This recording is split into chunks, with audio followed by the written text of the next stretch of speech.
Hi ಸ್ನೇಹಿತರೆ, ನಮಸ್ಕಾರ. Welcome back to Rudra study channel. Hope you all are fantastic. ಸ್ನೇಹಿತರೆ, ನಾವು ನಮ್ಮ ಕನ್ನಡ ವ್ಯಾಕರಣ ಸೀರೀಸನ್ನು ಕಂಟಿನ್ಯೂ ಮಾಡ್ತಾ ಇದ್ದೀವಿ. ಆಲ್ರೆಡಿ ನಾವು ಹಲವಾರು ಟಾಪಿಕ್ಸ್ಗಳನ್ನು ಕೂಡ ಡಿಸ್ಕಸ್ ಮಾಡಿದ್ದೀವಿ. ವರ್ಣಮಾಲೆಗಳ ಬಗ್ಗೆ, ಅಕ್ಷರಗಳ ಸ್ಥಾನಗಳ ಉತ್ಪತ್ತಿಯ ಬಗ್ಗೆ, ಹಾಗೆ ನಮ್ಮ ಪ್ರೀವಿಯಸ್ ವಿಡಿಯೋದಲ್ಲಿ ಅಚ್ಚ ಕನ್ನಡದ ಪದಗಳ ಬಗ್ಗೆ ಕೂಡ ಅರ್ಥವನ್ನು ಮಾಡ್ಕೊಂಡಿದ್ದೀವಿ. That to with help of trek, ಅಂದರೆ ಒಂದು ಕಥೆಯನ್ನು ಮಾಡಿಬಿಟ್ಟು ಆ ಕಥೆಯಲ್ಲಿ ಬಳಸ್ತಕ್ಕಂಥ ಪ್ರತಿಯೊಂದು ಪದಗಳನ್ನು ಕನ್ನಡದ್ದೇ ಹಾಕಿಬಿಟ್ಟು ಆ ರೀತಿಯಾಗಿ ಎಕ್ಸ್ಪ್ಲನೇಷನ್ ಮಾಡಿದ್ದೀನಿ. ಸೊ ದಟ್ ನೀವು ಆ ವಿಡಿಯೋನ ಒಂದ್ಸರಿ ನೋಡಿಬಿಟ್ರೆ ಸಾಕು, ದೇಸಿ ಪದಗಳು ಅಥವಾ ಅಚ್ಚ ಕನ್ನಡದ ಪದಗಳು ಯಾವಂತ ಲೈಫ್ ಲಾಂಗ್ ಮರೆಯಲ್ಲ ನೀವು. ಓಕೆ, ಸೊ ನೀವೇನಾದರೂ ಆ ವಿಡಿಯೋನ ನೋಡೋದು ಮಿಸ್ ಮಾಡ್ಕೊಂಡಿದ್ರೆ ದಯವಿಟ್ಟು ಕನ್ನಡ ವ್ಯಾಕರಣ ಪ್ಲೇ ಲಿಸ್ಟ್ಗೆ ಹೋಗಿ ಆ ವಿಡಿಯೋನ ನೋಡಿ. ಡೆಫಿನೆಟ್ ಆಗಿ ನಿಮ್ಗೆ ಅದರಿಂದ ಹೆಲ್ಪ್ ಆಗ್ತದೆ. And likewise in today's video also we are going to discuss about the remaining topics. ಅಂದರೆ ಅಚ್ಚ ಕನ್ನಡದ ಪದಗಳ ನಂತರ ಹಿಂದೂಸ್ತಾನಿ ಪದಗಳು, ಸಂಸ್ಕೃತದ ಪದಗಳು, ಹಾಗೆ ಇಂಗ್ಲಿಷ್ ಬೇರೆ ರೀತಿಯ ಪದಗಳನ್ನು ಇವತ್ತಿನ ಈ ವಿಡಿಯೋದಲ್ಲಿ ನಾವು ಕಲಿತಾ ಹೋಗೋಣ. ಓಕೆ, ಹಾಗಾದರೆ ಮತ್ತಷ್ಟು ತಡ ಏಕೆ, ಬನ್ನಿ ವಿಡಿಯೋನ ಆರಂಭ ಮಾಡ್ತಾ ಹೋಗೋಣ. ಸದ್ಯಕ್ಕೆ ನಮ್ಮ ಹೆಡಿಂಗ್ ಬಂದ್ಬಿಟ್ಟು ಹಿಂದೂಸ್ತಾನಿ ಭಾಷೆಯಿಂದ ಬಂದಿರತಕ್ಕಂಥ ಶಬ್ದಗಳು. ಸೊ ಈ ಹಿಂದೂಸ್ತಾನಿ ಭಾಷೆಯಿಂದ ಬಂದಿರತಕ್ಕಂಥ ಶಬ್ದಗಳು ಹೆಂಗಿದಾವಪ್ಪ ಅಂದ್ರೆ ನೋಡ್ಲಿಕ್ಕೆ ಸ್ವಲ್ಪ ಹಿಂದಿ ಪದಗಳ ತರ ಅನಿಸ್ತಾ ಇರ್ತಾವ. ಪ್ಲಸ್ ಸರ್ಕಾರಿ ಕಚೇರಿಗಳಲ್ಲಿ ಬಳಸ್ತಕ್ಕಂಥ ಪದಗಳೆಲ್ಲವೂ ಆಲ್ಮೋಸ್ಟ್ ಆಲ್ ನಮಗೆ ಹಿಂದೂಸ್ತಾನಿ ಪದಗಳಂತೆ ಅನಿಸ್ತಾವ ಸರ್ಕಾರಿ ಕಚೇರಿಗಳಲ್ಲಿ. ಸೊ ನಾವ್ ಹೆಂಗೆ ಕನ್ನಡ ಭಾಷೆಯಲ್ಲಿ ಬಳಸ್ತಕ್ಕಂಥ ಅಚ್ಚ ಕನ್ನಡದ ಪದಗಳನ್ನ ಟ್ರಿಕ್ ಮುಖಾಂತರ ಕಲಿತ್ವಲ್ಲ ಒಂದು ಕಥೆಯ ಮೂಲಕ, ಹಂಗೆ ಈ ಹಿಂದೂಸ್ತಾನಿ ಭಾಷೆ ಅಂತ ಬಂದಾಗ ನಮ್ಗೆ ಗೊತ್ತಿರಲಿ ಸರ್ಕಾರಿ ಕಚೇರಿಗಳಲ್ಲಿ ಬಳಸ್ತಕ್ಕಂಥ ಪದಗಳು ಮೋಸ್ಟ್ ಆಫ್ ದ ಟೈಮ್ ಯಾವಾಗಿರ್ತಾವಪ್ಪ ಅಂದ್ರೆ ಹಿಂದೂಸ್ತಾನಿಯಿಂದನೇ ಆಗಿರ್ತಾವ. ಫಾರ್ ಎಕ್ಸಾಂಪಲ್ ಇಲ್ಲಿ ನೋಡ್ಬೋದು ನೀವು ಅರ್ಜಿ. ಸೊ ಸರ್ಕಾರಿ ಕಚೇರಿಗಳಲ್ಲಿ ಬಳಸ್ತೀವಿ. ಯಾವುದಾದ್ರೂ ಒಂದು ನೀವು ರಿಕ್ವೆಸ್ಟನ್ನು ಮಾಡ್ಕೊಂಡು ಹೋದಾಗ ಆಫೀಸರ್ಸ್ ಏನು ಹೇಳ್ತಾರ, ಇದನ್ನ ಅರ್ಜಿ ಹಾಕು, ನಾನು ಮಾಡಿಕೊಡ್ತೀನಿ. ಅಫ್ಕೋರ್ಸ್ ನೀವು ಯಾವುದಾದ್ರೂ ಒಬ್ಬ MLA MP ಗೆ ಭೇಟಿಯಾದಾಗ ಇದನ್ನ ಅರ್ಜಿ ಕೊಡು, ನಾನು ಆಫೀಸರ್ ಜೊತೆ ಮಾತಾಡಿ ಅದನ್ನು ಮಾಡಿಕೊಡ್ತೀನಿ, ಅರ್ಜಿ. ಹಾಗೆ ಅರ್ಜಿಯನ್ನು ಎಲ್ಲಿ ಹಾಕಂತ ಹೇಳ್ತಾರೆ ಅವರು? ಕಚೇರಿಗಳಲ್ಲಿ ಹಾಕಂತ ಹೇಳ್ತಾರ ಅಲ್ವಾ? ಕಚೇರಿಗಳಲ್ಲಿ ಅರ್ಜಿಯನ್ನು ಹಾಕಂತ ಹೇಳ್ತಾರ. ಆ ಅರ್ಜಿಯನ್ನು ತೆಗೆದುಕೊಂಡು ಹೋಗೋರು ಯಾರು? ನಾವು ನೀವು ಅಲ್ವಾ? ಫಾರ್ ಎಕ್ಸಾಂಪಲ್ ನಾವು ಅಂದ್ರೆ ಯಾರು? ರೈತರು. ನಮ್ಮ ಪೇರೆಂಟ್ಸ್ ಎಲ್ಲ ಯಾರಪ್ಪ? ರೈತರು ಇದ್ದಾರೆ. ಸೊ ನಾವೇನು ಮಾಡ್ತೀವಿ ಅಂದರೆ ರೈತರು ಏನು ಮಾಡ್ತಾರೆ, ಅರ್ಜಿಯನ್ನು ತೆಗೆದುಕೊಂಡು ಹೋಗ್ತಾರೆ. ಎಲ್ಲಿಗೆ? ಕಚೇರಿಗಳಿಗೆ. ಎಲ್ಲವೂ ಸರ್ಕಾರಿ ಒಂದು ವ್ಯವಸ್ಥೆಗೆ ಸಂಬಂಧಪಟ್ಟಿರೋ ಪದಗಳಾಗಿದ್ದಾವೆ.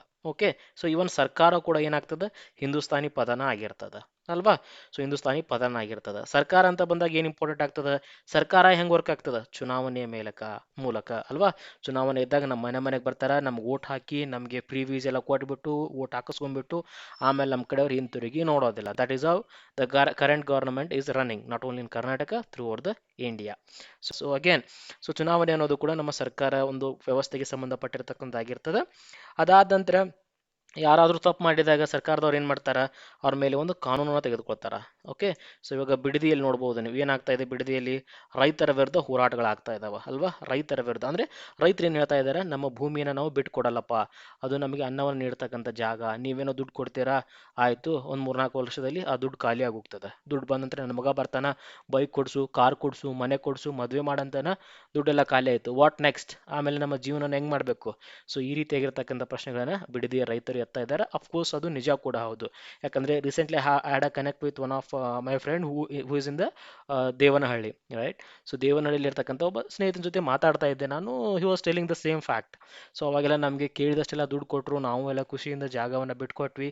ಬಟ್ ಇವಾಗ ನಮ್ಮ ಸದ್ಯದ ಪರಿಸ್ಥಿತಿ ಹೆಂಗಿದೆ ಅಂದರೆ ದುಡ್ಡೆಲ್ಲ ಖಾಲಿ ಆಗೋಗಿದೆ, ಮಾಡಲಿಕ್ಕೆ ಭೂಮಿ ಇಲ್ಲ, ಕೆಲಸವನ್ನು ಮಾಡಲಿಕ್ಕೆ ನಮ್ಮ ಹತ್ರ ಭೂಮಿ ಇಲ್ಲ, ಮುಂದೆ ನಮ್ಮ ಮಕ್ಕಳ ಜೀವನ ಹೆಂಗಂತ ಗೊತ್ತಾಗಿಲ್ಲ, ಅಲ್ಲೊಂದು ಇಲ್ಲೊಂದು ಟೀ ಸ್ಟಾಲ್ ಹಾಕೊಂಡು ಏನು ಈ ರೀತಿಯಾಗಿ ಜೀವನ ಕಳೆಯೋ ಪರಿಸ್ಥಿತಿ ಬಂದ್ಬಿಟ್ಟಿದೆ.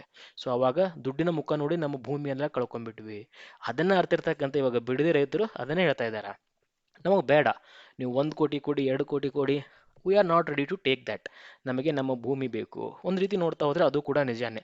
ಅನ್ನ ಕೊಡ್ತಕ್ಕಂಥ ರೈತನಿಗೆ ಈ ರೀತಿ ಆಗಬಾರ್ದು, ಬಟ್ ಏನು ಮಾಡೋಕ್ಕಾಗಲ್ಲ, ಸರ್ಕಾರ ಅದರ ನಿರ್ಧಾರಗಳನ್ನು ನಾವು ಪ್ರಶ್ನಿಸುವ ಆಗಿಲ್ಲ. Okay, so coming back to this topic. So ಅದು ಹೇಳ್ತಾ ಇದ್ನಲ್ಲ, ರೈತ ಅನ್ನೋದು ಕೂಡ ಏನಾಗ್ತದೆ ನಮಗೆ ಹಿಂದೂಸ್ತಾನಿ ಪದ ಆಗದ. ಸದ್ಯಕ್ಕೆ ಬಿಡದಿಯಲ್ಲಿ ಎದರ ಮೇಲೆ ಹೋರಾಟ ಆಗ್ತಾ ಇದೆ? ಜಮೀನಿಗೆ ಸಂಬಂಧಪಟ್ಟಿರ್ತಕ್ಕಂಥದ್ದು ಅಲ್ವಾ? ಅದಕ್ಕೆ ಸರ್ಕಾರ ಏನು ಮಾಡ್ತಾ ಇದೆ? ತನ್ನದೇ ಆಗಿರ್ತಕ್ಕಂಥ ಕಾನೂನುಗಳನ್ನ ತೆಗೆದುಕೊಳ್ತಾ ಇದೆ. ಆ ಕಾನೂನನ್ನು ಯಾರಾದರೂ ಒಪ್ಪಲಿಲ್ಲ ಅಂದ್ರೆ, ಸಲಾಂ ಹೊಡಿಲಿಲ್ಲ ಅಂದರೆ, ಇವು ಮಾಡಿರ್ತಕ್ಕಂಥ ಕಾನೂನುಗಳಿಗೆ ಸಲಾಂ ಹೊಡಿಲಿಲ್ಲ ಅಂದ್ರೆ ಏನು ಮಾಡ್ತಾರ? ಕೇಸ್ ಹಾಕ್ತಾರ, ಒಳಗೆ ಹಾಕ್ತಾರ, ಹೇಳೋಕ್ಕಾಗಲ್ಲ, ಏನು ಬೇಕಾದರೂ ಆಗ್ಬೋದು ಅಲ್ವಾ? ಸೊ ಕಾನೂನು ಮಾಡ್ಲಿಕ್ಕೆ ಒಪ್ಕೊಳ್ಳಿಕ್ಕಂದ್ರೆ ಆ ರೀತಿ ಆಗುವ ಎಲ್ಲ ಸಾಧ್ಯತೆಗಳು ಇರ್ತಕ್ಕಂಥದ್ದು. ನೆಕ್ಸ್ಟ್, ಆ ಕಾನೂನನ್ನು ಒಪ್ಕೊಳ್ಳಿಕ್ಕಂದ್ರೆ ಅಲ್ಲಿ ಹೋಗಿ ಯಾರು ಬರ್ತಾರಪ್ಪ? ಅಲ್ಲಿ ಹೋಗಿ ಹವಾಲ್ದಾರ ಬರ್ತಾನ, ನೀವು ಇದನ್ನು ಒಪ್ಕೊಳ್ಳೇಬೇಕು ಈ ಕಾನೂನನ್ನು.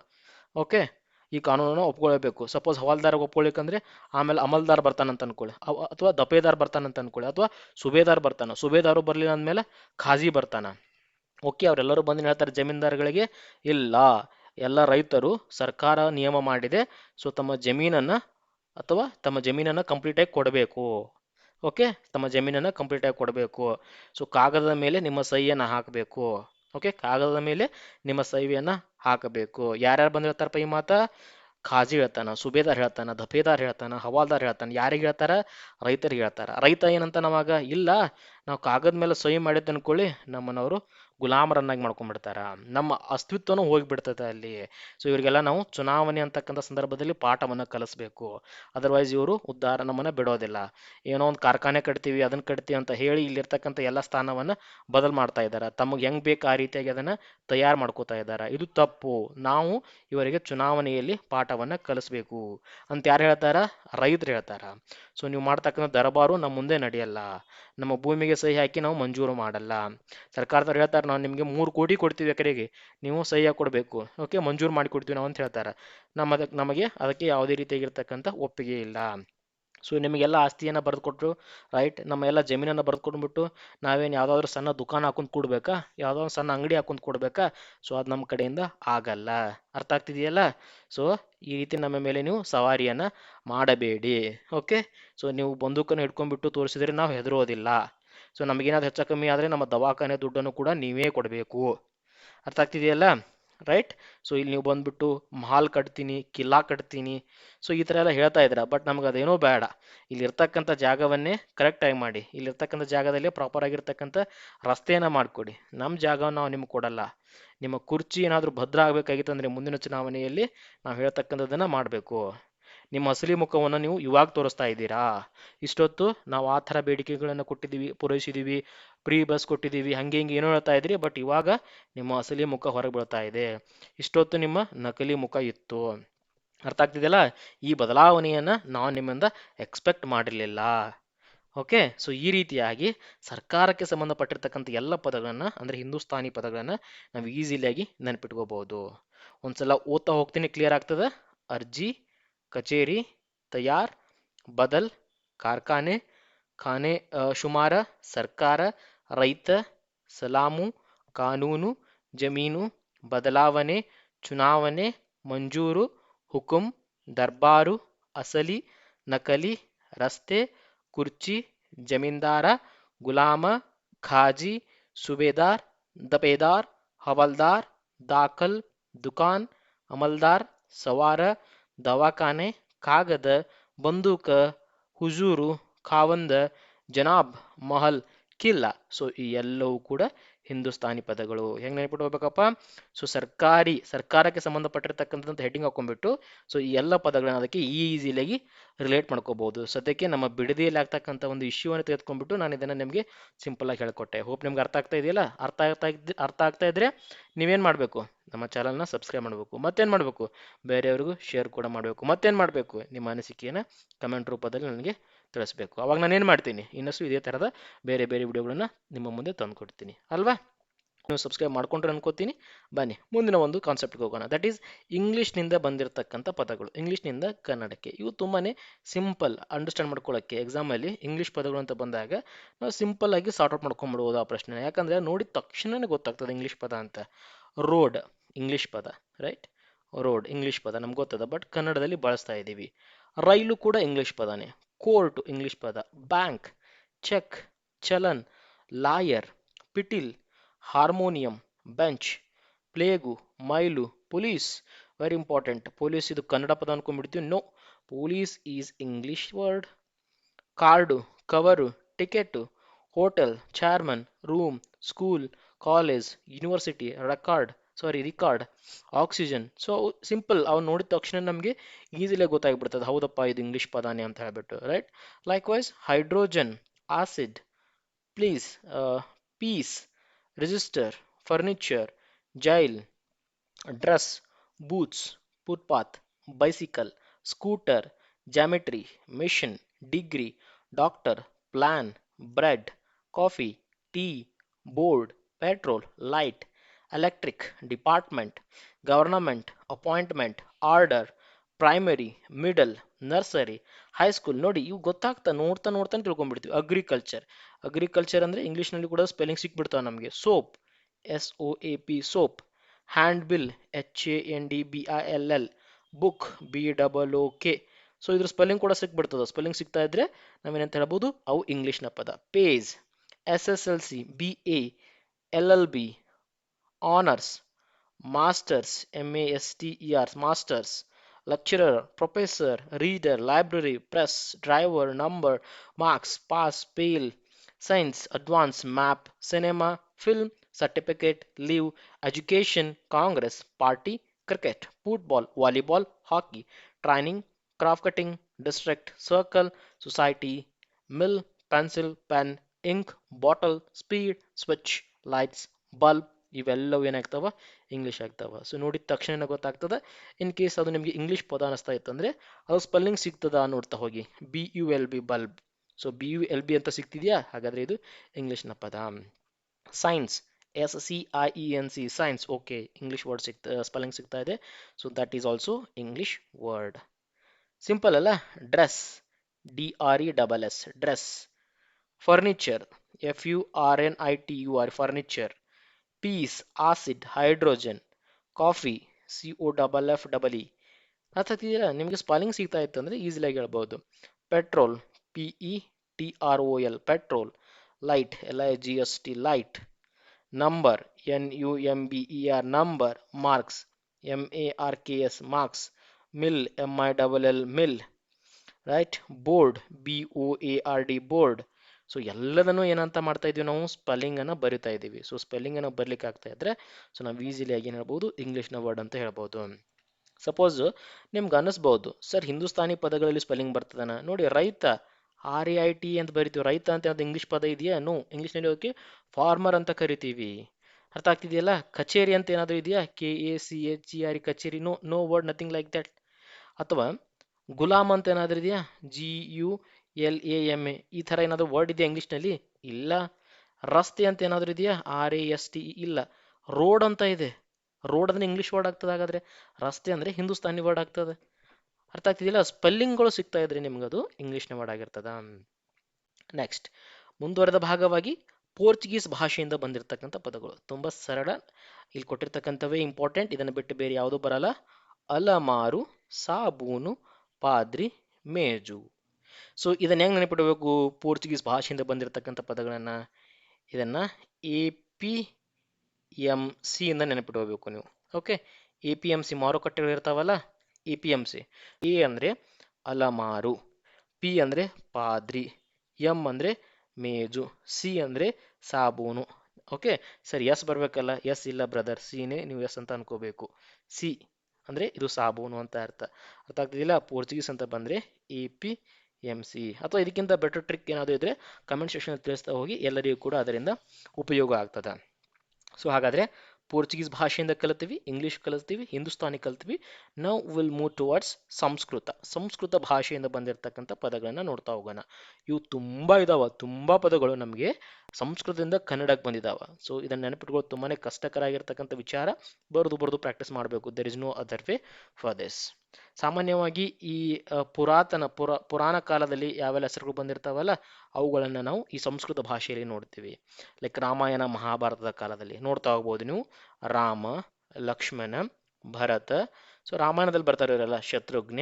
ಮಹಾಭಾರತ ಕುಮಾರ. ಕುಮಾರ ಅಂದ್ರೆ ಯಾರು? ರಾಜ್ಕುಮಾರ್ನ ಮಗ ಕುಮಾರ ಇರ್ತಾನ. ಓಕೆ, ಕುಮಾರ. ಮಹಾಭಾರತ ಸೀರಿಯಲ್ ಅಲ್ಲಿ ದುರ್ಯೋಧನ ಕರೀತಾ ಇದ್ದಲ್ಲ ಅವ್ರ ತಂದೆ ಕುಮಾರ, ಆ ಥರ. ಪಿತೃ, ತಂದೆ. ಮಾತೃ ಅಂದ್ರೆ ತಾಯಿ. ಸಹೋದರ, ಸಹೋದರಿ. ಅಂಗವಿಕಲ. ಸೊ ಇವೆಲ್ಲವೇನಪ್ಪ? ಇವೆಲ್ಲವೂ ಈ ಪುರಾಣಗಳಲ್ಲಿ ಸಂಬಂಧಪಟ್ಟಿರ್ತಕ್ಕಂಥ ಪದಗಳೇ ಆಗಿರ್ತಾವ. ನೆಕ್ಸ್ಟ್, ಭೂಮಿ, ಪೃಥ್ವಿ, ನದಿ. ಆರ್ಯ. ಆರ್ಯ ಅಂದ್ರೆ ಗಂಡ ಅನ್ಕೊಂತೀನಿ ಅಲ್ವಾ, ಗಂಡ.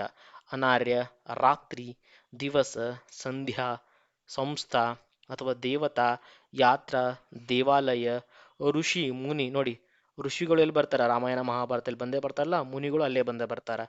ಓಕೆ ನೆಕ್ಸ್ಟ್, ಇವು ಕೂಡ ಅದೇ ಥರನಾಗಿರ್ತಕ್ಕಂಥವೆ ನೋಡಿ. ಉಪನಿಷತ್, ಬ್ರಾಹ್ಮಣ. ಇವರೆಲ್ಲ ಎಲ್ಲಿ ಬರ್ತಾರೆ? ರಾಮಾಯಣ ಮಹಾಭಾರತದಲ್ಲಿ. ಬ್ರಾಹ್ಮಣರಾಗಿರ್ಬೋದು, ಕ್ಷತ್ರಿಯರಾಗಿರ್ಬೋದು, ವೈಶ್ಯ, ಶೂದ್ರರಾಗಿರ್ಬೋದು. ರೈಟ್. ವೇದ, ಪುರಾಣ, ಶಾಸ್ತ್ರ, ಶಾಸ್ತ್ರಿ, ಋಣ, ಋತು. ಸೊ ಇವೆಲ್ಲವೂ ನೋಡಿ ಹೆಂಗೆ ರಾಮಾಯಣ ಮಹಾಭಾರತದಲ್ಲಿ ಬರ್ತಕ್ಕಂಥ ಅದು ಸುತ್ತಮುತ್ತಲು ಹೆಣೆದಿರ್ತಕ್ಕಂಥ ಪದಗಳೇ ಆಗಿರ್ತವೆ ಇಲ್ಲೆಲ್ಲ. ಗೃಹಸ್ಥ ಅಥವಾ ಗೃಹಿಣಿ, ಗೃಹ, ಬ್ರಹ್ಮಚಾರಿ, ರೈಟ್. ಸೊ ಈ ಮಹಾಭಾರತದಲ್ಲಿ ಬ್ರಹ್ಮಚಾರಿ ಯಾರಿರ್ತಾರಪ್ಪ? ಸೊ ಕಮೆಂಟಲ್ಲಿ ತಿಳಿಸ್ತಾ ಹೋಗಿ. ಹಾಗೆ ವಿದ್ಯಾರ್ಥಿ, ಅನ್ನ, ಪಕ್ವಾನ್. ಓಕೆ, ಪಕ್ವಾನ್. ಸೊ ಬಾಗಲಕೋಟ್ ಜನರಿಗೆ ಗೊತ್ತಿರ್ತದೆ ನೋಡಿ, ಪಕ್ವಾನ್ ತುಂಬ ಫೇಮಸ್ ಆಗಿರ್ತಕ್ಕಂಥ ಪ್ಲೇಸ್, ಒಂದು ಹೋಟೆಲ್ ಇದೆ ಎಲ್ಲಿ, ಬಾಗಲಕೋಟೆಯಲ್ಲಿ, ಪಕ್ವಾನ್ ಅಂತ ಹೇಳ್ಬಿಟ್ಟು. ಸರಿನಾ? ತೀರ್ಥ, ಅಸಾಧ್ಯ, ಅಶಕ್ತ, ನಿಶಕ್ತಿ, ವಿದ್ಯಾ, ಲಗ್ನಪತ್ರ, ಲಗ್ನ, ವಿವಾಹ, ಘಟಿಕೋತ್ಸವ, ವಿಶ್ವವಿದ್ಯಾಲಯ, ಶಾಲಾ, ವಿದ್ಯಾರ್ಜನೆ, ಮಿತ್ರ, ಆದೇಶ, ಲೋಪ, ಅಗ್ರಹಾರ, ಪುರ, ಪುರಿ, ನಗರ, ಗ್ರಾಮ, ರೈಟ್. ಅಗ್ರಹಾರ ಬೆಂಗಳೂರಲ್ಲಿ ಒಂದದ ಕೋನಪ್ಪನ ಅಗ್ರಹಾರ ಅಂತದ. ಈ ಅಗ್ರಹಾರ ಅಂತಕ್ಕಂಥದ್ದು ಸಂಸ್ಕೃತಕ್ಕೆ ಸಂಬಂಧಪಟ್ಟಿರ್ತಕ್ಕಂಥವು. ಬ್ರಾಹ್ಮಣ ಅಂತ ಬರ್ತದಲ್ಲ, ಅದರ ರಿಲೇಟೆಡ್ ಬರ್ತದ. ಬ್ರಾಹ್ಮಣರಿಗೆ ಸಂಬಂಧಪಟ್ಟಿರ್ತಕ್ಕಂಥ ಪದಗಳೇ ಇದಾವೆ. ಅಫ್ಕೋರ್ಸ್ ಬ್ರಾಹ್ಮಣ ಕೂಡ ಸಂಸ್ಕೃತದ್ದೇ, ಬ್ರಾಹ್ಮಣರಿಗೆ ಸಂಬಂಧಪಟ್ಟಿರ್ತಕ್ಕಂಥದ್ದು ಅಗ್ರ, ಪುರ, ಪುರಿ, ನಗರ, ಗ್ರಾಮ, ರೈಟ್. ಅದ್ರ ಜೊತೆಗೆ ಮತ್ತೆ ಈ ಮಹಾಭಾರತ ಕಾನ್ಸೆಪ್ಟ್ಗೆ ಹೋದೆ ನಾವು. ಮಂತ್ರಿ, ರಾಜನ್, ರಾಣಿ, ಅಧಿಕಾರವನ್ನು ಸ್ವೀಕಾರ ಮಾಡೋದು, ಚಕ್ರವರ್ತಿ, ಸಾಮಂತ, ಮಂಡಲೇಶ್ವರ, ಸಾಮ್ರಾಜ್ಯ, ಚಕ್ರಾಧಿಪತ್ಯ, ಶಬ್ದ, ಅಕ್ಷರ, ಪದ, ಪ್ರಕೃತಿ, ವಾಕ್ಯ, ಗ್ರಂಥ, ಮತ, ಧರ್ಮ, ಮೋಕ್ಷ, ಗಂಧ, ಚಂದನ, ಲೇಪನ, ಕುಂಕುಮ, ಶಿರ, ಹಸ್ತ, ಪಾದ, ನೇತ್ರ, ಮುಖ, ದಂತ. ನೋಡಿ ಮುಖ ನೆನಪಿಟ್ಕೊಳ್ಳಿ, ಮುಖ ನಮ್ದು ಕನ್ನಡದ ಪದ ಅನಿಸ್ತದೆ. No, it's a Sanskrit word. ಅದೇ ರೀತಿಯಾಗಿ ಬೇರೆಗಳನ್ನು ಕೂಡ ಲೈಕ್ ಆವಾಗಲೇ ನೋಡಿದೆ, ಮೂಡನ, ಪಡುವನ, ತೆಂಕನ, ಬಡವನ, ಬಡಗನ ಅಂತ ಹೇಳ್ಬಿಟ್ಟು. ಅವುಗಳನ್ನ ನಾವು ಅಚ್ಚ ಕನ್ನಡದ ಪದಗಳು ಅಂತ ಹೇಳಿದ್ವಿ. ಬಟ್ ಇವಾಗೇನು ಕಾಮನ್ ಆಗಿ ಯೂಸ್ ಮಾಡ್ತಿದ್ದೀವಲ್ಲ ದಿನನಿತ್ಯ ಪದಗಳು, ಲೈಕ್ ಪೂರ್ವ, ಪಶ್ಚಿಮ, ಉತ್ತರ, ದಕ್ಷಿಣ, ಆಗ್ನೇಯ, ವಾಯುವ್ಯ. ಸೊ ಇವೆಲ್ಲವೂ ಏನಾಗ್ತದೆ, ಇವು ಸಾಮಾನ್ಯವಾಗಿ ಸಂಸ್ಕೃತದ ಪದಗಳಾಗಿದ್ದಾವೆ. ಲೈಕ್ ವೈಸ್ ಆಕಾಶ, ಆಕಾಶ, ಗಗನ, ವಾಯು, ವಾಯುಮಂಡಲ, ಜಗತ್, ಫಲ, ಫಲಹಾರ, ಉನ್ನತ, ಶಿಖರ, ರಾಶಿ, ಪುಂಜ, ಪುಷ್ಪ, ಪತ್ರಾವಳಿ, ಫಲಾವಳಿ, ಭೋಜನ, ಭುಂಜನ, ಸರ್ಪ, ಉರಗ, ಔಷಧ, ವೈದ್ಯ, ಆಯುಷ್ಯ, ವರ್ಷ, ಗುಹಾ, ಬಾಣ, ದಂಡ. ಸ್ನೇಹಿತರೆ ಇದನ್ನು ನೀವು ಬರ್ದು ಪ್ರಾಕ್ಟೀಸ್ ಮಾಡಬೇಕು, ಅಂದಾಗ ಮಾತ್ರ ನೆನಪಿಟ್ಕೊಳ್ಳೋಕೆ ಸಾಧ್ಯ ಆಗ್ತದೆ. ಅದರ್ವೈಸ್ ನೀವು ಎಲಿಮಿನೇಷನ್ ಮೆಥಡನ್ನು ಫಾಲೋ ಮಾಡಬೇಕು. ಸೊ ಕೊಟ್ಟಿರ್ತಕ್ಕಂಥ ಪದಗಳಲ್ಲಿ ಯಾವುದು ಹಿಂದೂಸ್ತಾನಿ ಪದ ಅದ, ಅಥವಾ ಯಾವುದು ಪೋರ್ಚುಗೀಸ್ ಅದ, ಅಥವಾ ಯಾವುದು ಇಂಗ್ಲೀಷ್ ಅದ, ಯಾವುದು ಅಚ್ಚಗನ್ನಡದ ಪದ ಅಂತ ಐಡೆಂಟಿಫೈ ಮಾಡಿದರೆ ಈಸಿಲಿಯಾಗಿ ಉಳಿದಿರೋದೇನಾಗಿರ್ತದೆ, ಯಾವಾಗಲೂ ಸಂಸ್ಕೃತದ ಪದ ಆಗಿರ್ತದೆ. ಯಾಕಪ್ಪ ಅಂದರೆ ಸಂಸ್ಕೃತದ ಪದಗಳು ಬಹಳಷ್ಟು ಬಂದ್ಬಿಟ್ಟಿದ್ದಾವೆ ಕನ್ನಡಕ್ಕೆ. Okay, it is very difficult to remember and of course practice also. ಎಷ್ಟು ಸಲ ಬರೆದು ಕಷ್ಟ ಆಗ್ತಾ ಇರ್ತದೆ. ಜೊತೆಗೆ ಇನ್ನೊಂದು ಟ್ರಿಕ್ ಏನಪ್ಪ ಅಂದರೆ ದೇವತೆಗಳ ಹೆಸರುಗಳು ಕೂಡ ಇಲ್ಲೇ ಬರ್ತಾವೆ. ಗಂಗಾ, ಲೈಕ್ ಯಮುನಾ ನದಿ, ಸರಸ್ವತಿ, ಶಿವ, ವಿಷ್ಣು, ಬ್ರಹ್ಮ, ಮಹೇಶ, ಈಶ್ವರ, ನಶ್ವರ. ನದಿಗಳು ಕಾವೇರಿ, ಕೃಷ್ಣ, ಗೋದಾವರಿ, ನರ್ಮದಾ, ಧೃತರಾಷ್ಟ್ರ. ಮತ್ತೆ ನೋಡಿ ರಾಮಾಯಣ ಬಂದ್ವಿ, ದ್ರೌಪದಿ, ಪಾಂಚಾಲ, ಪಂಚಾಂಗ, ಈ ತಿಥಿ, ಪಕ್ಷ, ಸ್ಮಾರಕ, ದಿನಾಂಕ, ದೀಕ್ಷಾ, ದಲಿತ, ವರ್ತಮಾನ, ಸಂಗ್ರಹ, ಬಾಣಪ್ರಯೋಗ, ಸಹಸ್ರ, ಪಾಡ್ಯಮಿ. ಸೊ ಇವೆಲ್ಲವೂ ಏನಾಗಿದ್ದಾವೆ, ಸಂಸ್ಕೃತದ ಪದಗಳಾಗಿದ್ದಾವ. ಸೊ ಹಿಂದೂಸ್ತಾನಿ ಪದಗಳನ್ನು ನೆನಪಿಟ್ಟುಕೊಳ್ಳೋಕ್ಕೆ ತುಂಬ ಸರಳ. ಸರ್ಕಾರದ ಒಂದು ಕಾನ್ಸೆಪ್ಟನ್ನು ನೆನಪಿಟ್ಟುಕೊಂಡು ಪ್ರಾಕ್ಟೀಸ್ ಮಾಡ್ತಾ ಹೋಗಿ. ಇಂಗ್ಲೀಷ್ ಪದಗಳು ಈಸಿಲಿಯಾಗಿ ಗೊತ್ತೇ ಆಗ್ತದೆ, ಅದರ ಸ್ಪೆಲ್ಲಿಂಗ್ಗಳು ಸಿಗ್ತಾವೆ ನಮಗೆ, ಅದರ ಮುಖಾಂತರ ನಾವು ಹೇಳ್ಬೋದು. ಫಾರ್ ಎಕ್ಸಾಂಪಲ್ ಆಕ್ಸಿಜನ್ ಅಂತ ಬರೆದ್ರೆ ಗೊತ್ತಾಗ್ತದೆ, OXYZEN ಅಂತ ಹೇಳ್ಬಿಟ್ಟು. ರೂಮ್ ಅಂತ ಬಂದಾಗ ROOM. ಸೊ ಸ್ಪೆಲ್ಲಿಂಗ್ಗಳು ಬರ್ತಾ ಇದ್ರೆ ಇಂಗ್ಲೀಷ್ ಅಂತ ನೆನಪಿಟ್ಕೋಬೇಕು. ಲೈಕ್ ವೈಸ್ ಪೋರ್ಚುಗೀಸ್ ಅಂತ ಬಂದಾಗ APMC ಅನ್ನೋ ಪದವನ್ನು ನೆನಪಿಟ್ಕೊಳ್ಳಿ.